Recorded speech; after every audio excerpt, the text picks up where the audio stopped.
क्या होली सिर्फ रंगों का त्योहार है? जब हम होली का नाम सुनते हैं तो सबसे पहले क्या याद आता है? रंग, पिचकारी, मिठाइयाँ, मस्ती। लेकिन क्या होली सिर्फ इतना ही है? अगर होली सिर्फ रंगों का त्योहार होती तो सदियों से लोग इसे इतनी श्रद्धा और भाव से क्यों मनाते? सच ये है, होली का महत्व रंगों से कहीं गहरा है। होली की जड़ें एक पौराणिक कहानी से जुड़ी हैं। राजा हिरण्यकश्यप अहंकार में डूबा हुआ था। वो चाहता था कि सभी लोग उसे ही भगवान माने, लेकिन उसका बेटा प्रहलाद भगवान विष्णु का भक्त था। राजा ने कई बार प्रहलाद को रोकने की कोशिश की, लेकिन जब वो असफल हुआ तो उसने अपनी बहन होलिका की मदद ली। होलिका को वरदान था कि अग्नि उसे जला नहीं सकती। योजना ये थी कि होलिका प्रहलाद को गोद में लेकर आग में बैठेगी और प्रहलाद जल जाएगा, लेकिन हुआ उल्टा। होलिका जल गई और प्रहलाद सुरक्षित बच गया। होलिका दहन केवल लकड़ी जलाना नहीं है, ये उस अहंकार, अन्याय और बुराई को जलाने का प्रतीक है जो जीवन में हमें सही रास्ते से भटका देती है। हर साल जब हम होलिका जलाते हैं तो ये याद दिलाता है कि सत्य और भक्ति की जीत होती है, अहंकार की नहीं। अच्छाई की बुराई पर जीत। होली की कहानी सिर्फ एक धार्मिक कथा नहीं है, ये एक सिद्धांत है कि बुराई कितनी भी शक्तिशाली क्यों न लगे, अंत में जीत अच्छाई की ही होती है। ये त्योहार हमें सिखाता है कि सही रास्ते पर टिके रहना कठिन हो सकता है, लेकिन परिणाम हमेशा सकारात्मक होता है। अब बात करते हैं रंगों की। हर रंग का अपना अर्थ है।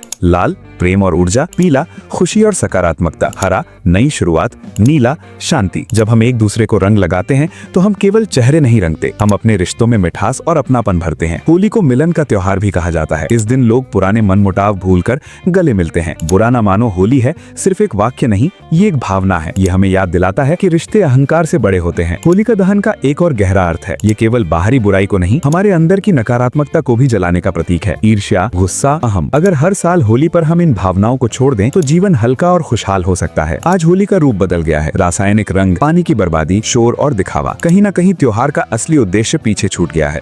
होली का असली मतलब है सकारात्मकता और नई शुरुआत। बच्चों को होली से क्या सीखना चाहिए? पहली सीख, अच्छाई की जीत निश्चित है। दूसरी सीख, रिश्ते संभालना जरूरी है। तीसरी सीख, अंदर की बुराई को पहचानना और छोड़ना। अगर होली हमें बेहतर इंसान बनने की प्रेरणा दे तो वही इसका असली महत्व है। होली सिर्फ रंगों का त्योहार नहीं है, ये विश्वास का त्योहार है, ये जीत का त्योहार है, ये नई शुरुआत का त्योहार है। जब आप इस बार होली मनाएं तो सिर्फ रंग न लगाएं, एक संकल्प भी लें, अहंकार को जलाने का, रिश्तों को मजबूत करने का और अच्छाई के रास्ते पर चलने का। तभी होली सच में अर्थपूर्ण बनेगी।